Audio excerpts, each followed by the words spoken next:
بسم الله والحمد لله والصلاة والسلام على رسول الله وعلى آله وصحبه ومن والاه أما بعد. On commence aujourd'hui notre cours numéro 16 dans l'explication du livre de Cheikh Salih Al-Fawzan Al-Mulakhas Al-Fiqhi Hafidhahullah Ta'ala, et on est dans le chapitre du divorce. On a commencé au dernier cours, on a expliqué le khulu'. On continue donc maintenant avec la suite. Babun fi ahkam al-talaq. Babun fi ahkam al-talaq. C'est-à-dire un chapitre au sujet des règles du divorce dans l'islam. Et vous savez que à propos du divorce dans l'islam, il y a beaucoup de gens qui disent n'importe quoi, en particulier parmi les kuffars et les munafiqin, et donc il y en a qui se permettent de dire n'importe quoi. Et dernièrement justement j'ai trouvé un documentaire qui avait été fait à propos des femmes en Inde, et ça disait que dans l'islam un homme il peut faire un divorce instantané s'il veut, il prononce 3 fois le mot et puis ça y est, il est divorcé, des trucs comme ça, et ils disent ça c'est permis dans la charia ou je sais pas quoi. Donc ils disent des choses sans connaissance en réalité, et ils se basent en réalité sur l'ignorance des musulmans pour établir des règles et les attribuer à l'islam. Donc s'ils trouvent que par exemple dans un pays quelconque des musulmans font quelque chose, même si c'est pas en accord avec la sunna, ils vont dire ah ça fait partie de l'islam et ça c'est l'islam, alors que des fois c'est des innovations ou c'est des bid'a ou c'est des choses contraires à la sunna, Donc le fait que des musulmans fassent quelque chose, ça ne veut pas dire que ça fait partie nécessairement de l'islam. Ça c'est important de le comprendre. Donc de ne pas attribuer tout ce que les musulmans peuvent faire à l'islam. Parce que l'islam c'est une chose et les musulmans c'est une chose. Il ne faut pas mélanger les deux. L'islam c'est la religion d'Allah, c'est la religion parfaite qui est révélée par Allah. Les musulmans sont des créatures, sont des êtres faillibles. Ils peuvent avoir raison comme ils peuvent se tromper. Donc en dehors du prophète sallallahu alayhi wa sallam, il n'y a personne qui est infaillible parmi les musulmans. Et ça c'est important de le comprendre. Donc pour revenir au sujet, bab al-talaq ou babun fi ahkam al-talaq, Cheikh Al-Fawzan il dit hafidhahullah, al-talaq fi al-lugha al-takhliyah yuqalu طلقت الناقة إذا صرحت حيث شاءت ومعناه شرعا حل قيد النكاح أو بعضه. Donc le divorce, le terme talaq en arabe signifie at-takhliya, c'est-à-dire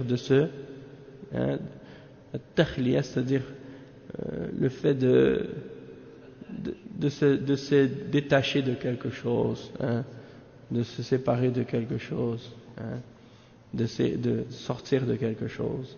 Et on dit à propos d'une chamelle qui n'est pas attachée, on dit talaqat an-naqa, en voulant dire maintenant elle peut aller où elle veut, elle peut aller se promener comme elle veut, talaqat an-naqa. Et dans le sens religieux, ça veut dire de détacher la corde ou le contrat du mariage, de se détacher du contrat du mariage ou d'une partie de cet attachement-là.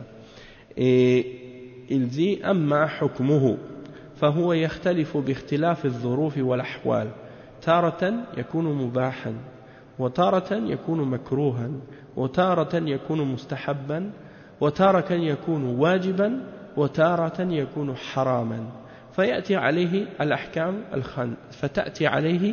الأحكام الخمسة. Donc ici le cheikh il explique qu'en réalité le jugement ou le verdict à propos du divorce, ce n'est pas un seul et unique verdict, comme le mariage non plus n'a pas un seul et unique verdict. C'est-à-dire qu'on ne peut pas dire que le mariage c'est obligatoire à tout le monde, ou que c'est déconseillé à tout le monde, ou que c'est obligatoire à tout le monde. Mais il y a ces 5 verdicts-là qui sont mentionnés.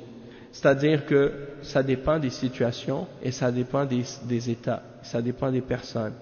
Ça peut être pour certains licite, ça peut être pour certains déconseillé, ça peut être pour certains recommandé, ça peut être pour d'autres obligatoire et pour d'autres ça peut être haram.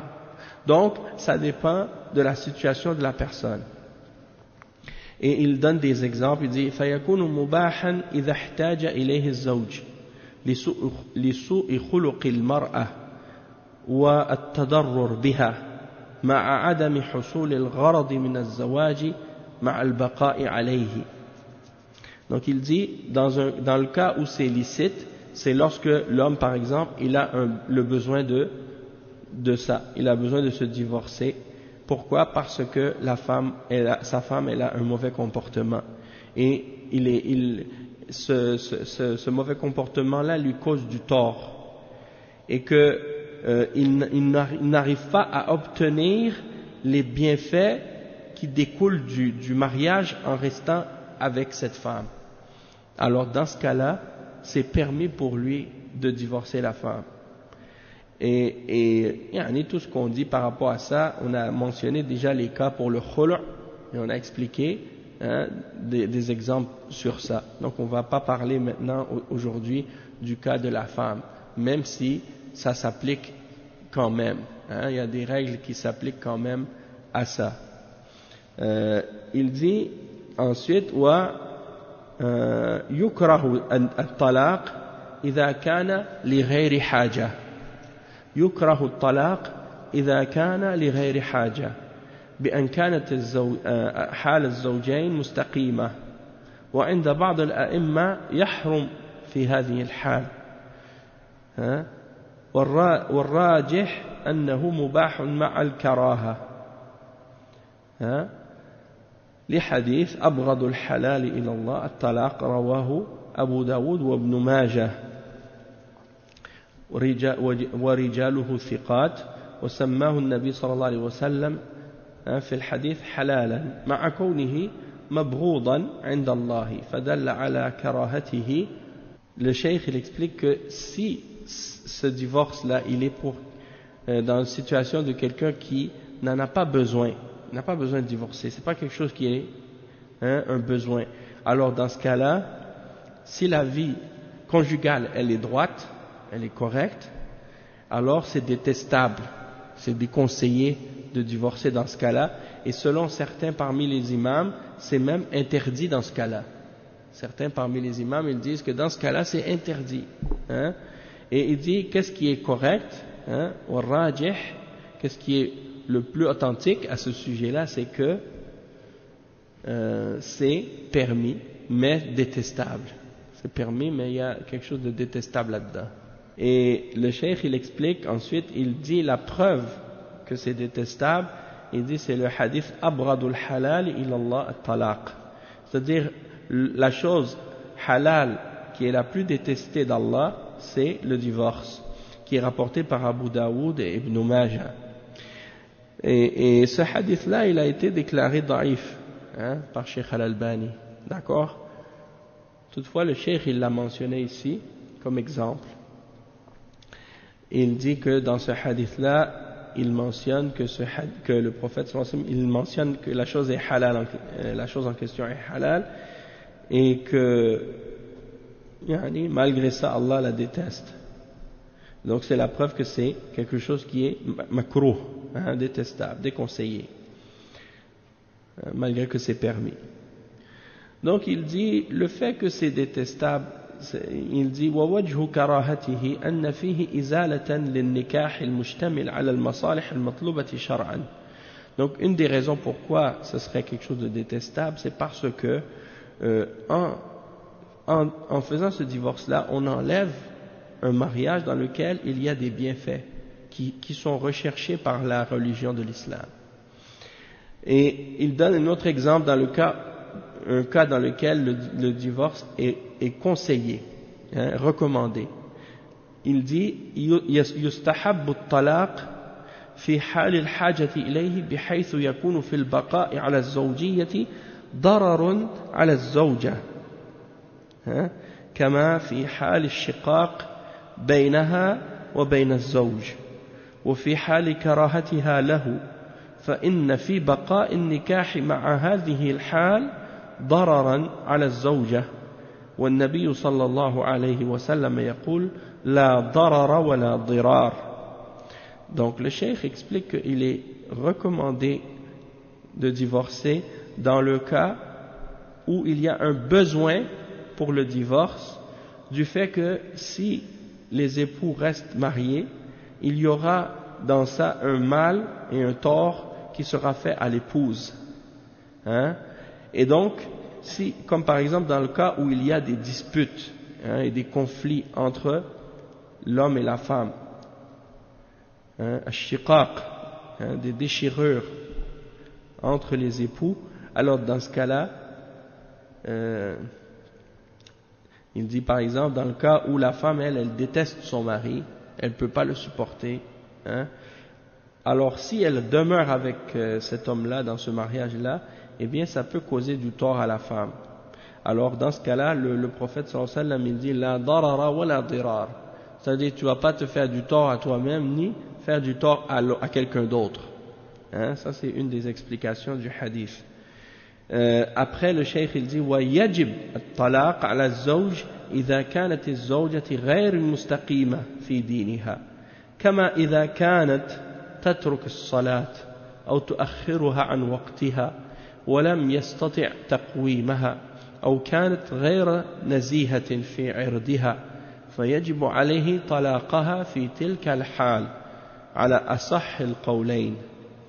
Donc le cheikh il dit il est obligatoire de divorcer pour le mari, il doit divorcer sa femme lorsqu'elle n'est pas droite dans sa religion.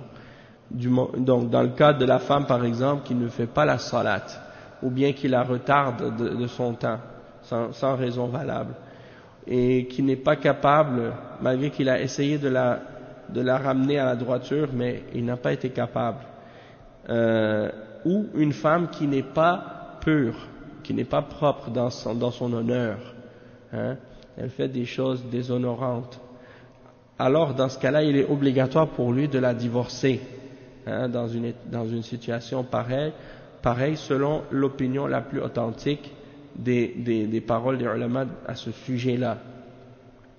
Et il dit وقال شيخ الإسلام ابن تيمية رحمه الله إذا كانت تزني لم يكن له أن يمسكها على تلك الحال وإلا كان ديوثا.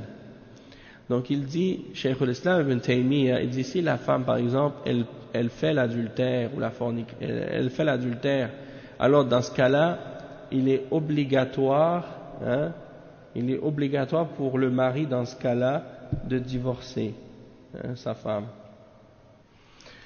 Quand on a dit par exemple tout à l'heure, on a expliqué que le cheikh il explique que si par exemple sa femme elle fait l'adultère et lui il sait ça, ou bien elle même si elle ne fait pas le zina nécessairement, peut-être qu'elle fréquente des hommes ou elle parle avec eux ou elle les laisse rentrer chez elle pendant que son mari est absent, ou des choses comme ça, et que lui il dit à sa femme de ne pas faire ça mais elle continue quand même à le faire tout le temps, alors s'il accepte ça il sera dayyuth. Dayyuth ça veut dire quoi? Ça veut dire il n'a pas de rira, il n'a pas de jalousie pour sa femme, donc dans ce cas-là il est obligé de la divorcer. Et si, moi je te parle, si par exemple, comme dans le cas qu'on a vu au dernier cours, par rapport au khul', que la femme, son mari lui fait du tort, son mari lui fait de l'injustice, et elle veut se libérer de cet homme-là parce qu'il lui fait du tort, ou elle a quelque chose contre lui du fait qu'elle ne le supporte pas, et que lui il refuse, tu comprends? Si il refuse, alors là, dans ce cas-là, quel recours elle va avoir? Si elle est dans un pays musulman, elle peut aller dans un tribunal, puis aller demander au juge, il va imposer le divorce pour elle. Mais si elle est dans un pays comme ici, par exemple, où il n'y a pas un tribunal islamique, alors qu'est-ce qu'elle peut faire dans ce cas-là? Les ulama, ils ont dit que si elle est dans une situation où son mari lui fait du tort, soit qu'il la frappe, ou qu'il la bat, ou bien qu'il lui fait de l'injustice, et qu'il refuse de la divorcer, alors dans ce cas-là, si elle a un contrat de mariage, elle peut aller voir les autorités, demander à ce que le mariage soit dissous ou bien annulé ou qu'elle obtienne son divorce civil. Oui. Et dans ce cas-là, oui, ça va compter.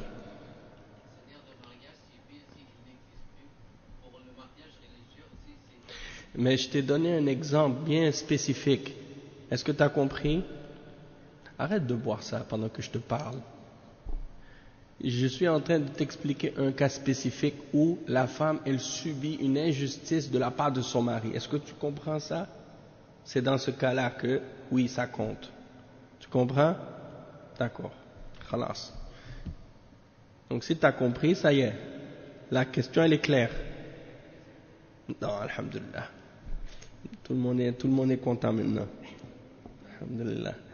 Bon, donc pour expliquer ça, Cheikh al-Islam ibn Taymiyyah, il dit, si la femme, elle fait le zina, l'homme, il ne peut pas la garder dans cette situation-là, sinon il va être un dayyuth. C'est ça que Ibn Taymiyyah a expliqué.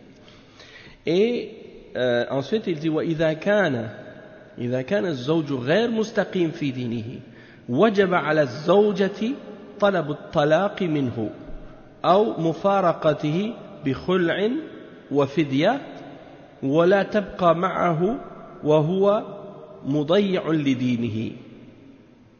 Donc il dit, si par exemple c'est l'époux qui n'est pas droit, il délaisse la salat, il ne fait pas ses obligations et ses devoirs, il dit dans ce cas-là c'est obligatoire à la femme de demander le divorce de cet homme-là et de se séparer de lui, même par un khul', avec une compensation, mais elle ne doit pas rester avec lui alors que lui il perd sa religion.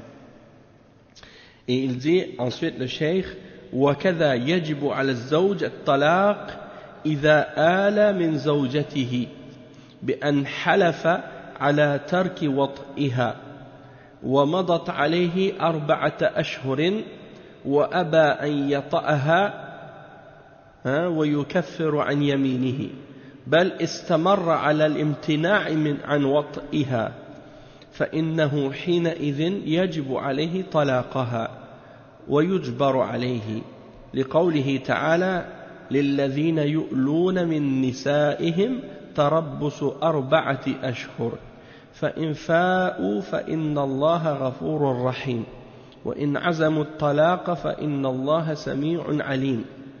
Donc il dit, le cheikh, il est obligatoire également à l'époux de divorcer ses femmes lorsqu'il a fait al-ila.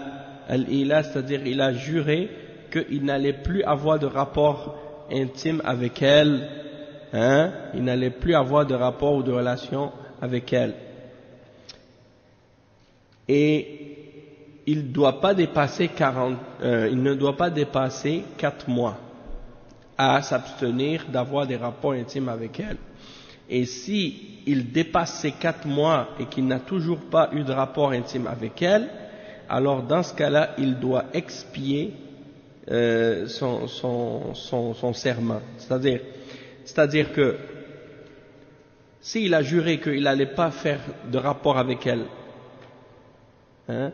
il a jusqu'à 4 mois. Il a 4 mois pour continuer à faire ça.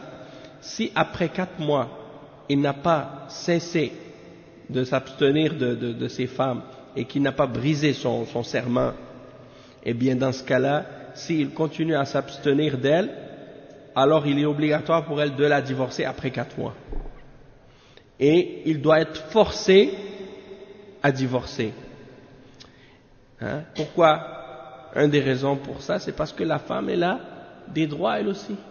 Si elle reste comme ça, sans que son mari lui donne satisfasse ses besoins et lui donne ses droits elle aussi, eh bien, ça peut la pousser à tomber dans le péché.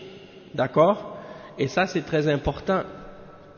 Et donc, on a parlé au dernier cours de l'homme qui partait en voyage dans un autre pays pour travailler ou pour étudier et qui laissait sa femme dans son pays d'origine, toute seule pendant des années, hein, puis qui parfois même finalement il ne revient pas, alors elle est toute seule, et peut-être même qu'elle a des enfants avec cet homme-là, et que lui il l'a abandonné complètement, donc est-ce que c'est correct?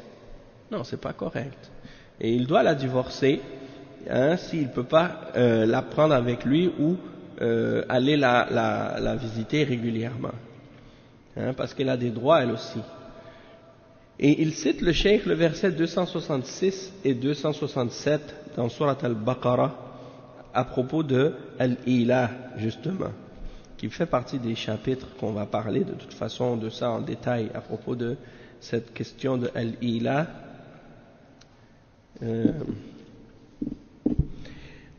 Donc le cheikh il a cité ces deux versets-là.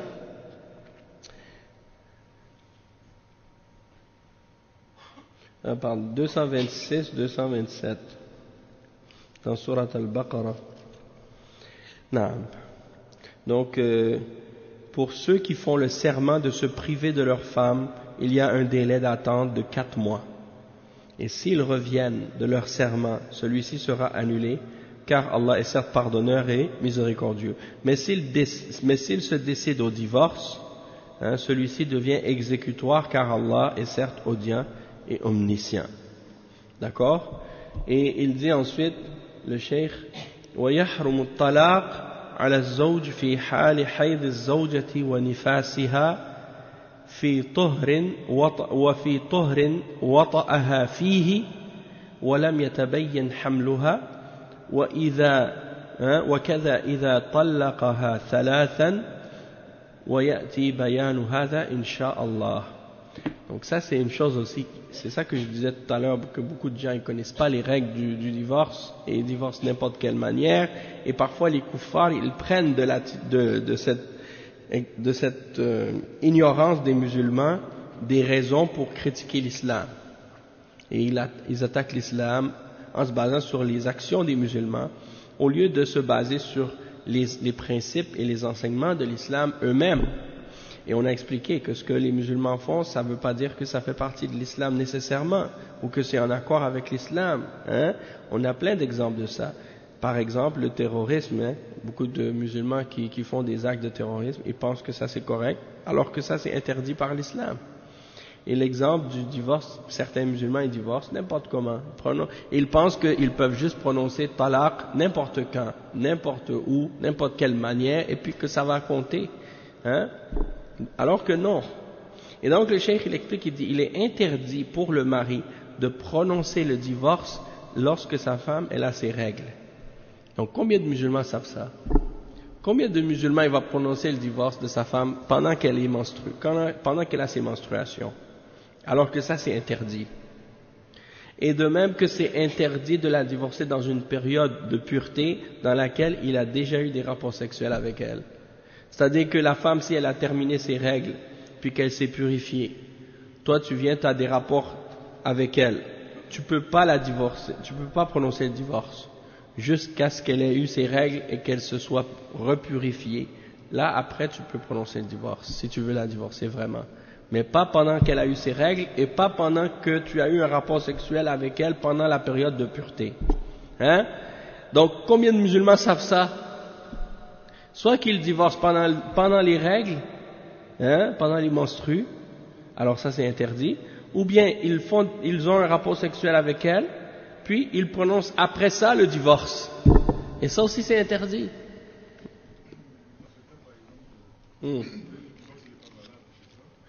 Ça ne veut pas dire qu'il n'est pas valable, mais c'est interdit de le faire.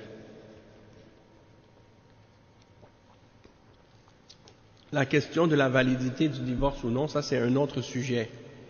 Et il y a divergence là-dessus, entre les ulama. Est-ce que ça compte ou non?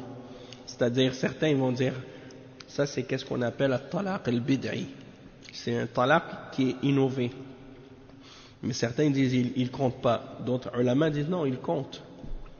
Il est interdit, mais il compte.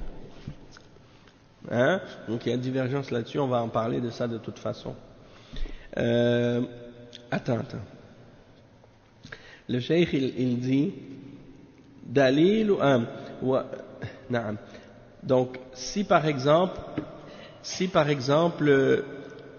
il dit وفي طهر وطأها فيه ولم يتبين حملها, c'est-à-dire dans une période de pureté dans laquelle il a eu des rapports intimes avec elle, tant qu'on n'a pas remarqué qu'elle était enceinte. Parce que si elle est enceinte, eh bien elle ne va plus avoir de règles jusqu'à l'accouchement, hein, et même après l'accouchement, il y a les périodes de 40 jours. Donc, pendant cette période-là, hein, même s'il divorce, il va divorcer pendant la période lorsque la femme est enceinte, mais il doit attendre jusqu'à ce qu'elle ait accouché, hein.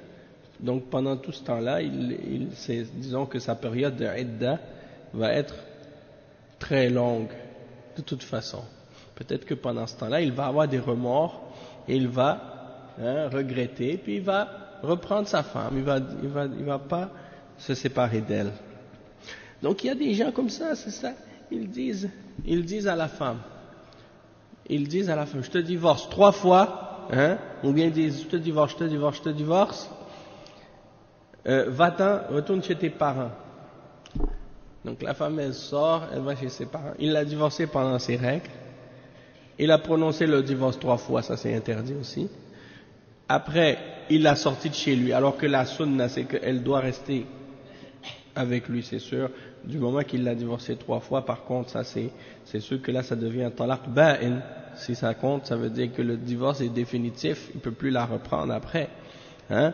Donc ça voudrait dire que elle peut plus vivre avec lui pendant cette période-là. Mais s'il avait divorcé une fois, là, il y aurait eu la période de idda, elle pouvait vivre avec lui et il espérait qu'il y ait une réconciliation. Mais après, s'il a divorcé il a prononcé 3 fois le mot divorce, là il regrette après, il est trop tard. Il faut qu'elle se remarie pour qu'il puisse la reprendre, hein? Et là, ça c'est compliqué. Donc, tout ça pour dire qu'il ne faut pas se précipiter, puis il ne faut pas rentrer dans le divorce sans connaître les règles. Donc, le cheikh il dit وَدَلِيل نعم وَكَذَا إِذَا طَلَّقَهَا ثَلَاثًا. Ça aussi c'est interdit de prononcer le divorce 3 fois, comme les gens ils le font maintenant. Talaq, talaq, talaq. Oui, au même moment. De le prononcer 3 fois d'un coup là. Ça c'est interdit. Mais pourtant, il y a des hommes, ils ne savent que ça. Pourquoi? Parce qu'ils ont entendu les gens qui disaient ça. Alors, ils le font. Quand ils sont fâchés, là, ils sont énervés, alors ils le font. Mais est-ce qu'ils ont étudié le sujet? Est-ce qu'ils connaissent la question réellement? Non, ils ne connaissent pas. Donc, ils le disent 3 fois. Alors que ça, c'est interdit de le dire comme ça. Ouais, comme tu dis. Hein, c'est comme dans les films. Hein, tu dis c'est dans les films, hein? Ben c'est ça, c'est vrai. C'est dans les films, les gens ils apprennent ces choses-là dans les films. À cause de leur ignorance, au lieu d'apprendre ça des livres, des ulama, ou bien d'apprendre des durus, des ulama, ils regardent ça dans des films, alors ils répètent ça. Et le cheikh il dit وَدَلِيلُ مَشْرُوعِيَّةِ الطَّلَاقِ الْكِتَابُ وَالسُّنَّةُ وَالْإِجْمَاعِ قال تعالى الطلاق مرتان وقال تعالى يا أيها النبي إذا طلقتم النساء فطلقوهن لعدتهن وقال النبي صلى الله عليه وسلم إنما الطلاق لمن أخذ بالساق رواه ابن ماجه والدارقطني ولغيره من الأحاديث وقد حكى الإجماع على مشروعية الطلاق غير واحد من أهل العلم. Donc, l'islam, contrairement à la religion chrétienne, elle permet le divorce. Hein? Et les preuves de la permission du divorce sont nombreuses dans le Coran et dans la Sunna et dans l'Ijma', le consensus. Donc, il dit par rapport aux preuves du Coran, le verset 229, dans Surat al-Baqarah, at-talaqu marratan, le divorce est de 2 fois.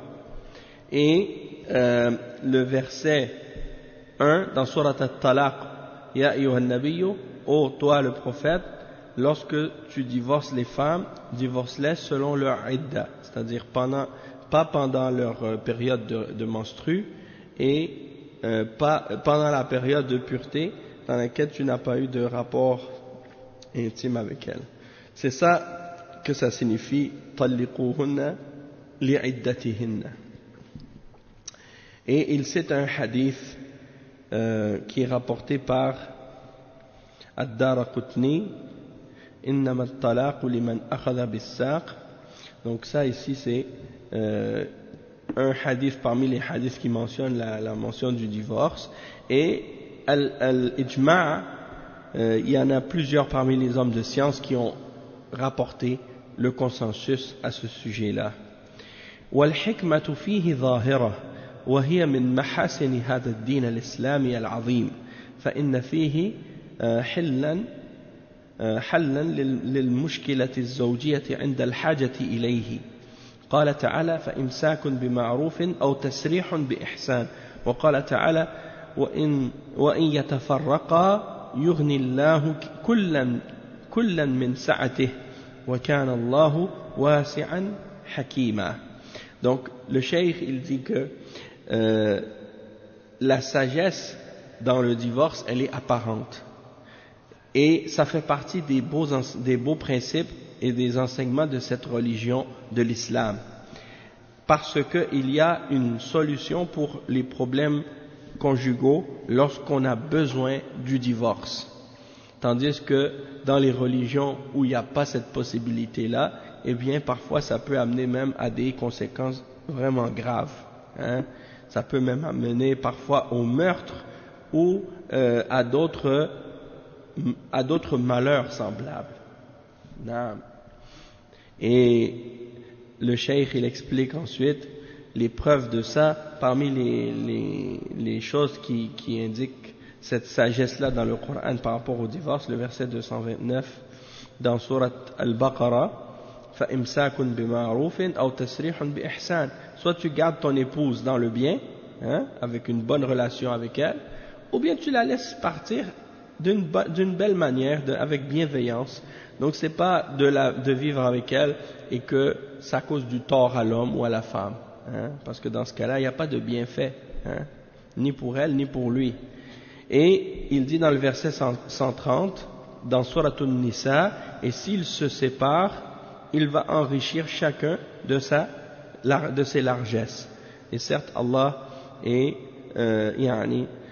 détenteur de largesse et sage. Et il dit فإذا لم يكن هناك مصلحة في البقاء على الزوجية أو حصل الضرر على الزوجة في البقاء مع الرجل أو كان أحدهما فاسد الأخلاق غير مستقيم في دينه ففي الطلاق فرج ومخرج. Donc il dit, si par exemple il n'y a pas de bienfait dans le fait de rester dans cette vie conjugale-là, ou que ça amène un méfait ou un mal pour l'épouse de rester avec l'homme avec qui elle est mariée, ou que ça cause un tort, hein, à l'un des deux à cause du mauvais comportement de l'autre, hein, qui n'est pas droit dans sa religion, alors dans ce cas-là il y a dans le divorce une issue, hein, et une délivrance. D'accord? Et il dit وكم تعاني المجتمعات التي تمنع الطلاق من الويلات والمفاسد والانتحارات وفساد الأسر. فالإسلام العظيم أباح الطلاق ووضع له ضوابط تتحقق بها المصلحة وتندفع بها المفسدة، وشأنه في كل تشريعاته العظيمة المشتملة على المصالح العاجلة والآجلة فالحمد لله على فضله وإحسانه. Donc il dit que regardez les sociétés dans lesquelles le divorce est interdit et vous voyez comment elles souffrent de toutes sortes de malheurs, de méfaits, de suicides et de corruption dans la famille et beaucoup d'autres problèmes. Donc il dit l'islam, cette grande religion, elle a permis donc le divorce et a établi pour ce divorce-là des principes qui peuvent concrétiser et faire en sorte que se réalise le bien et se repousse le mal. Et ça c'est la réalité de toutes les législations importantes et grandes dans l'islam qui comprennent tout ce qui est bon pour l'humanité dans cette vie d'ici-bas et dans l'au-delà. Donc louange à Allah pour cette grâce et cette bienveillance de sa part. Il dit وَأَمَّا مَنْ يَصِحُّ مِنْهُ إِيقَاعُ الطَّلَاقِ فَهُوَ الزَّوْجُ المميز المختار الذي يعقله أو وكيله لقوله صلى الله عليه وسلم إنما الطلاق لمن أخذ بالساق إنما الطلاق لمن أخذ بالساق. نعم. Donc إنما الطلاق لمن أخذ بالساق, يعني qu'est-ce que ça veut dire si tu le traduis littéralement? As-saq, c'est la jambe. Donc ça voudrait dire le divorce n'est que pour celui qui a pris la jambe. Mais qu'est-ce que ça veut dire en réalité? C'est que ça veut dire que c'est uniquement l'homme qui a le droit de divorcer.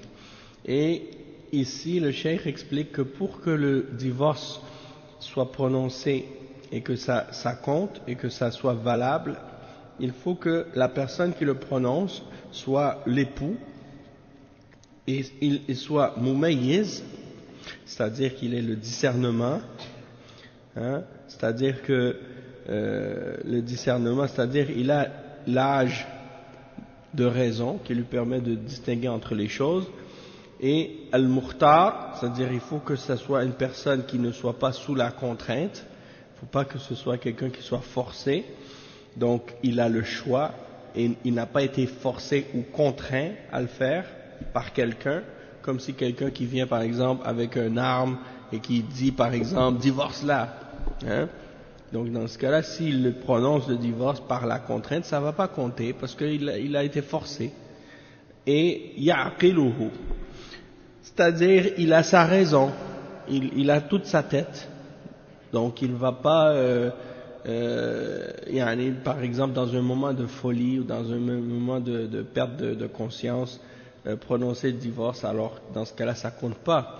Ou bien pendant qu'il rêve, par exemple, il est endormi, il rêve puis il dit ça compte pas, tu vois.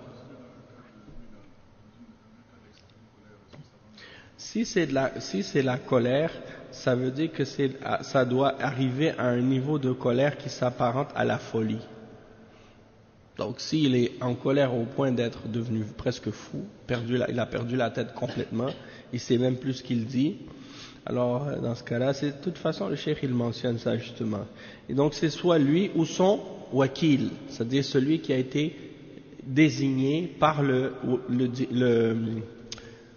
mari pour prononcer le divorce à sa place. Il a légué cette chose-là à une autre personne pour le faire à sa place. Donc dans ce cas-là, oui, ça comptera pour lui. Al-Wakil. Là, le cheikh il parle de ça maintenant, dans le paragraphe là que je vais lire. Non, mais c'est pas grave.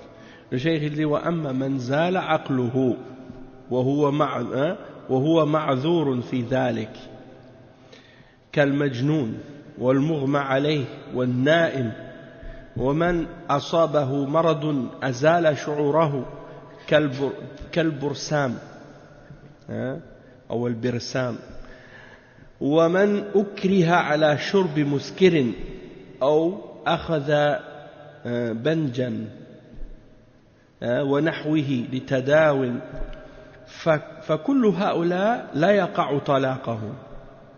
يقع طلاقهم إذا تلفظوا به في حال زوال العقل بسبب هذه الأسباب لقول علي رضي الله عنه كل الطلاق جائز إلا طلاق المعتو ذكره البخاري في صحيحه ولأن العقل هو مناط الأحكام. Donc le cheikh il explique que si la personne elle n'a plus sa tête, elle n'a plus la raison, elle est excusée dans ce cas-là d'avoir prononcé le divorce, comme la personne qui est folle, la personne qui a perdu conscience, la personne qui est endormie, ou la personne qui est frappée par une maladie qui fait qu'elle perd la raison ou elle perd sa tête. Il mentionne une sorte de maladie, al-birsam, peu importe le nom.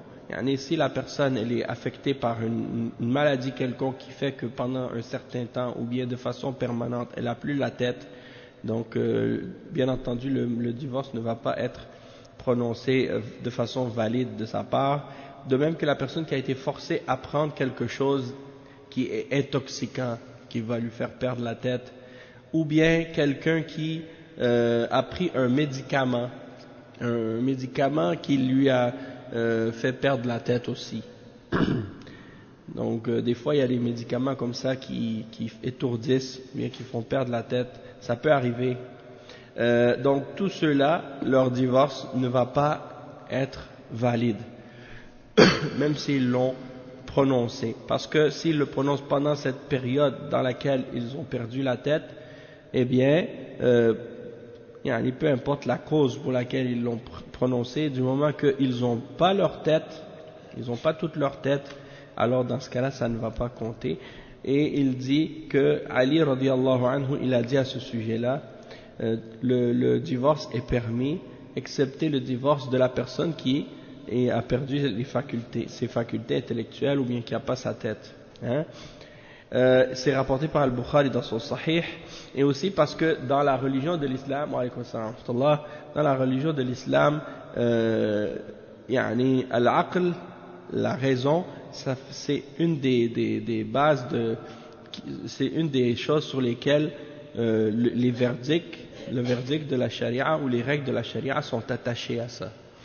Donc si quelqu'un n'a plus sa raison, eh bien les jugements de la charia ne peuvent plus s'appliquer. Et il dit وَأَمَّا إِنْ زَالَ عَقْلُهُ بِتَعَاطِيهِ مُسْكِرًا وكان ذلك باختياره ثم طلق في هذه الحال ففي وقوع طلاقه خلاف بين أهل العلم على قولين أحدهما أنه يقع وهو قول الأئمة الأربعة وجمع من أهل العلم. Donc le cheikh il dit,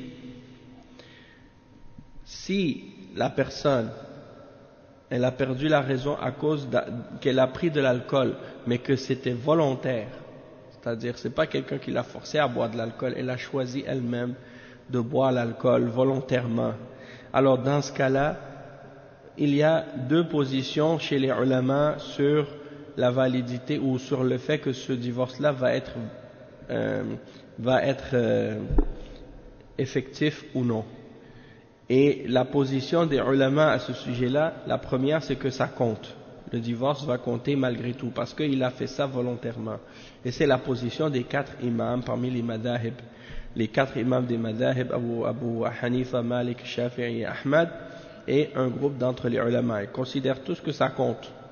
D'accord? Parce qu'il s'est enivré volontairement. وإن أكره على الطلاق ظلما فطلق لرفع الإكراه والظلم لم يقع طلاقه لحديث لا طلاق ولا عتاق في إغلاق رواه أحمد وأبو داود وابن ماجه. والإغلاق هو الإكراه لقوله تعالى من كفر بالله بعد إيمانه إلا من أكره وقلبه مطمئن بالإيمان والكفر أعظم من الطلاق فقد عفي عن المكره عليه فالطلاق من باب أولى فإن كان الإكراه على الطلاق بحق فإن كان الإكراه على الطلاق بحق كالمؤلي إذا أبى الفيئة وقع الطلاق أو وقع طلاقه. ويقع الطلاق من الغضبان الذي يتصور ما يقول. أما الغضبان الذي أخذه الغضب فلم يدري ما يقول فإنه لا يقع طلاقه. ويقع الطلاق من الهازل لأنه قصد التكلم به وإن لم يقصد إيقاعه والله أعلم. Donc ici le cheikh il mentionne d'autres exemples. Il dit par exemple la personne qui a été forcée à divorcer par injustice, comme la personne qui est contrainte eh bien, si elle a été forcée à le dire, puis qu'elle a dit le divorce pour se libérer de cette contrainte et de cette injustice-là, alors dans ce cas-là, son divorce ne compte pas, parce qu'elle a été forcée. Et il cite le hadith dans lequel le prophète sallallahu alayhi wa sallam a dit il n'y a pas de divorce dans la personne qui a été contrainte. Al-Irlaq, c'est al-Ikrah, c'est la contrainte. Et il dit que dans le Coran, Allah subhanahu wa ta'ala, il mentionne dans le verset 106, dans Surat Al-Nahl, que si quelqu'un a été forcé de dire une parole de kufr, alors que dans son cœur il avait la foi, alors il n'est pas, il n'a pas de péché, parce que il a fait ça sous la contrainte. Et si c'est le cas pour la personne qui dit une parole de kufr, alors le divorce c'est moins, le kufr c'est plus grave que le divorce. Donc la personne qui prononce le divorce sous la contrainte mérite encore plus d'être excusée. Il dit ensuite, le cheikh il mentionne ici une autre phrase et j'ai eu du mal à comprendre ici la signification, donc je vais juste passer par-dessus ce point-là, je reviendrai dessus peut-être la prochaine fois. Et ensuite il dit en ce qui concerne le divorce de la personne qui est en colère, c'est ça que le frère m'a posé la question. Le divorce de la personne qui est en colère, si pendant qu'elle est en colère, elle sait qu'est-ce qu'elle dit, elle est consciente et elle sait qu'elle prononce le divorce et que c'est une colère ordinaire, alors dans ce cas-là, ça compte. Même que les ulama, des fois il y en a parmi les ulama qui ont mentionné justement, est-ce que quelqu'un en général il va divorcer sa femme dans un moment autre que lorsqu'il est en colère? La plupart des gens divorcent quand ils sont en colère seulement. Ils ne vont pas divorcer quand ils sont sereins et qu'ils n'ont pas de colère.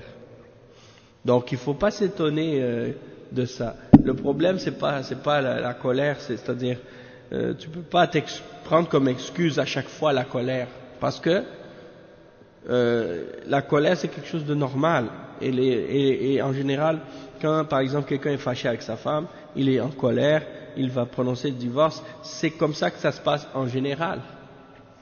C'est rare les hommes qui sont en train de s'asseoir, puis de prendre une feuille, puis de mettre sur la feuille les côtés, bon, il va dire, bon, je vais peser le pour et le contre, et les côtés positifs et les côtés négatifs de mon divorce. Est-ce que ça vaut la peine de le faire? Est-ce que ça vaut pas la peine? Et là, il prend en considération tous les points, toutes les choses. Et puis là, il arrive devant sa femme, il lui explique ça. Et là, il lui dit, bon, écoute, je te divorce. Il est calme, il est serein, il est posé. Et puis, il divorce comme ça, en toute bienveillance. Tandis que les hommes, non. Les hommes, c'est pas comme ça en général. C'est comme ils sont en train de crier, ils se disputent, puis là, par colère, là, ils explosent, puis ils disent, bon, ça y est. Ou bien il y en a des hommes encore pire que ça, ils menacent la femme avec le divorce à chaque fois. C'est comme si c'est le fusil là qu'il met à chaque fois qu'il a un problème avec sa femme, il sort son fusil. Je vais te divorcer, hein. Mais c'est ça le problème avec le fusil, c'est que si tu sors, il faut que tu tires, et si tu tires, tu sais que tu vas tuer, et que toi ton but c'est pas de tuer.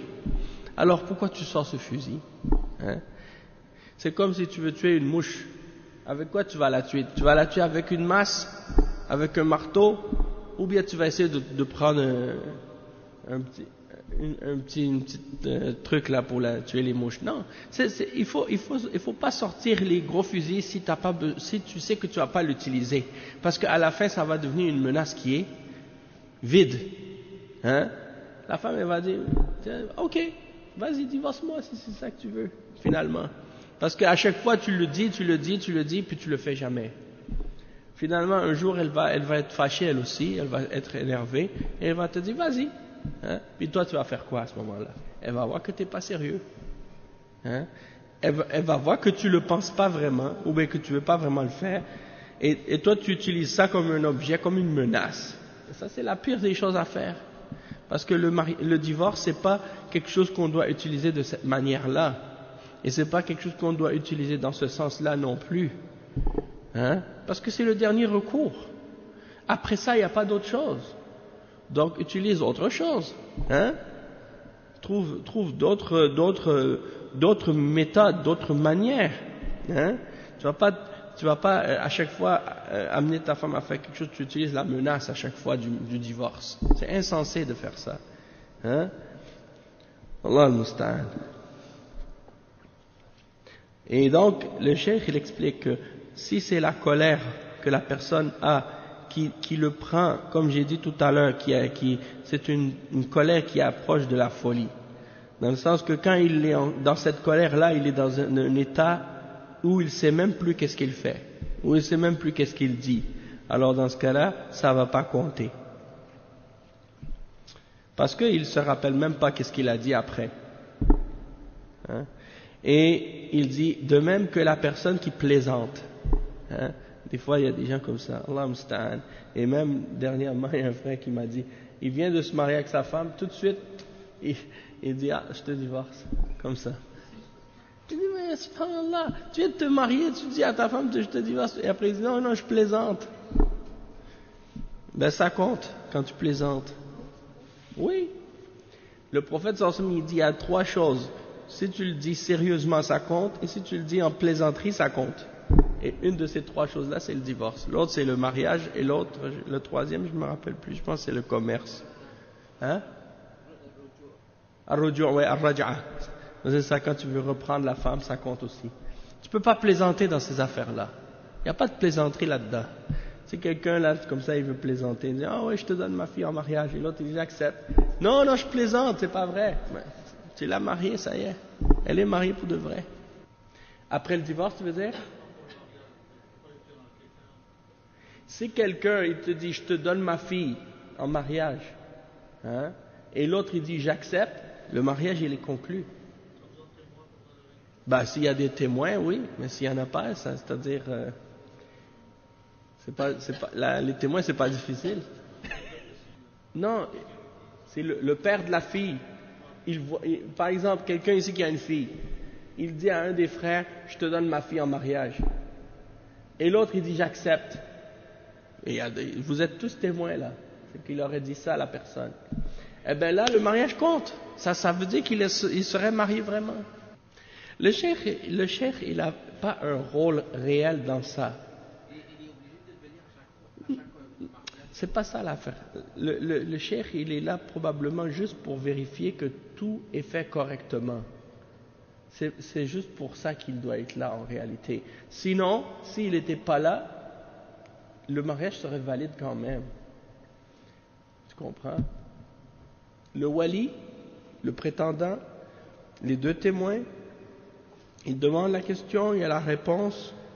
C'est ça qui est important.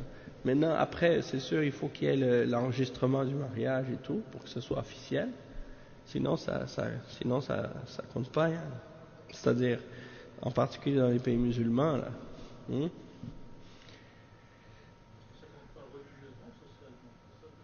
Non, c'est-à-dire que ça compte pas socialement. Pourquoi? Parce que les gens, ils ont dépassé les limites. Et ils ont transgressé dans ces questions-là. Et ils ont joué avec les filles des gens. Il marie aujourd'hui, il divorce demain. Et lui, qu'est-ce qu'il veut? Il veut juste coucher avec le plus de filles possible. Donc il marie une, il la divorce, demain il marie une autre, il la divorce, il marie une autre, il la divorce. Il fait juste consommer le mariage puis il divorce. Mais religieusement, mais c'est pas ça qu'il faut comprendre. La charia, elle est reliée à plusieurs principes. Et si les ulama, ils ont dans un pays fait la fatwa qu'il faut absolument que le mariage soit enregistré pour que le mariage soit valide, alors il faut le respecter. Parce que ça vient dans ce cas-là, c'est-à-dire dans le but de respecter, de protéger les droits des personnes. Sinon, les gens, ils se permettent de faire n'importe quoi. Les gens, ils n'ont plus de crainte d'Allah. Alors, puisqu'ils ont plus de crainte d'Allah, il faut établir les principes pour éviter que les gens fassent des transgressions. Et en général, c'est toujours comme ça. quand les gens se permettent de faire n'importe quoi, les punitions sont sévères par la suite, les règles deviennent plus serrées et les choses deviennent plus difficiles. Après, les gens ils se plaignent. Ah oui, mais dans l'islam, c'est pas si compliqué que ça. Oui, mais c'est parce que vous avez transgressé trop. Et maintenant, on est obligé de mettre des règles pour serrer la vis, pour empêcher qu'il y ait des dépassements. C'est les dirigeants qui ont la responsabilité de vérifier ça et de faire ça. Et si les dirigeants disent c'est obligatoire de le faire, alors ça devient obligatoire. Parce que l'obéissance aux dirigeants est obligatoire dans l'islam. Mais ici c'est un pays de kufr. Donc dans le pays de kufr, c'est sûr qu'il y a qu'est-ce que l'autorité vont imposer. Tant que si tu vas dire ah mais c'est des kuffars, donc si je peux m'en passer je vais pas le faire. Mais est-ce qu'il faut pas même dans le pays de kufr protéger les droits des musulmans et des musulmanes et veiller à ce que justement ils vont pas se permettre de faire qu'est-ce qu'ils veulent? Comme l'exemple du cas que je t'ai mentionné la dernière fois, du gars qui allait marier des filles dans plein de villes différentes. Il faisait jamais de contrat de mariage, puis il les laissait sans les divorcer. Donc il va dire, ah mais c'est un pays de kufr, donc j'ai pas besoin d'aller enregistrer le mariage, j'ai pas besoin de faire ci, j'ai pas besoin de faire ça. Et donc là, il joue avec ça. Hein? Et il se permet de transgresser, puis de détruire des familles.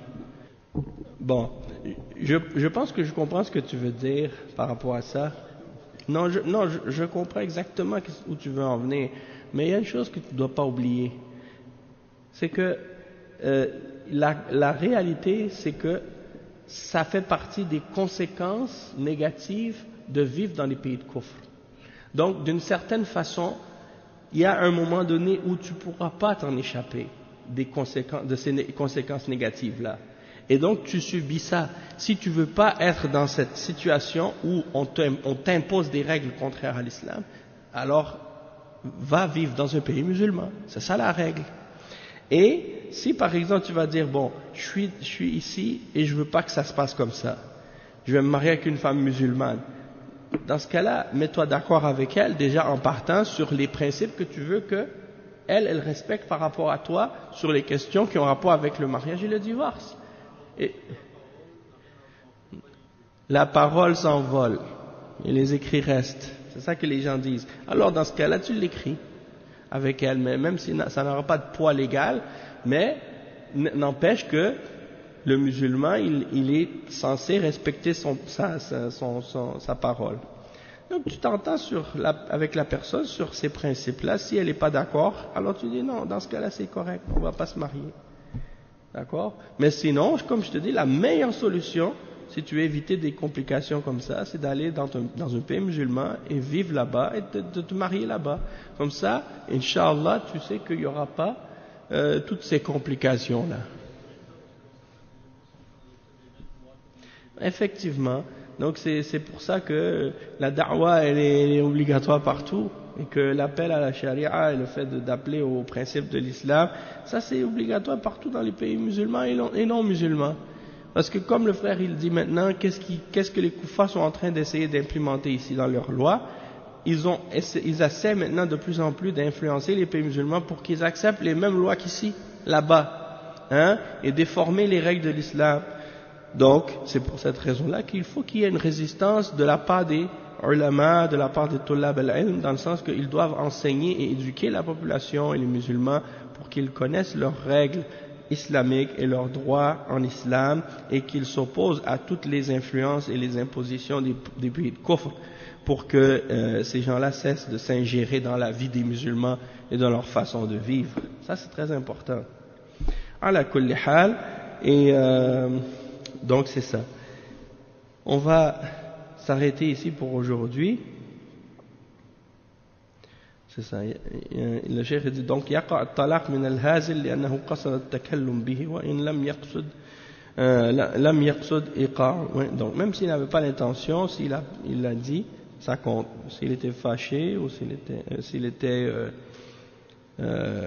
en train de plaisanter, donc ça compte parce qu'on plaisante pas avec ces choses-là de toute façon. Donc on va s'arrêter ici pour aujourd'hui, Inch'Allah, on continuera la semaine prochaine. Le chapitre suivant c'est Babun fi at-talaq as-sunni wa at-talaq al-bid'i. Et c'est là qu'on va expliquer les détails, quand est-ce que le divorce, de quelle façon le divorce doit être fait selon les règles de la sunna, et les différentes façons dont les gens font des divorces et qui sont en contradiction avec la sunna, et quand est-ce que ça compte, quand est-ce que ça compte pas. On va parler de ça au prochain cours, Inch'Allah. Subhanakallahumma wa bihamdika ashhadu an la ilaha illa anta astaghfiruka wa atubu ilayk. Wa sallallahu wa sallam ala nabiyyina Muhammad wa ala alihi wa sahbihi ajma'in. Wassalamu alaykum wa rahmatullahi wa barakatuh.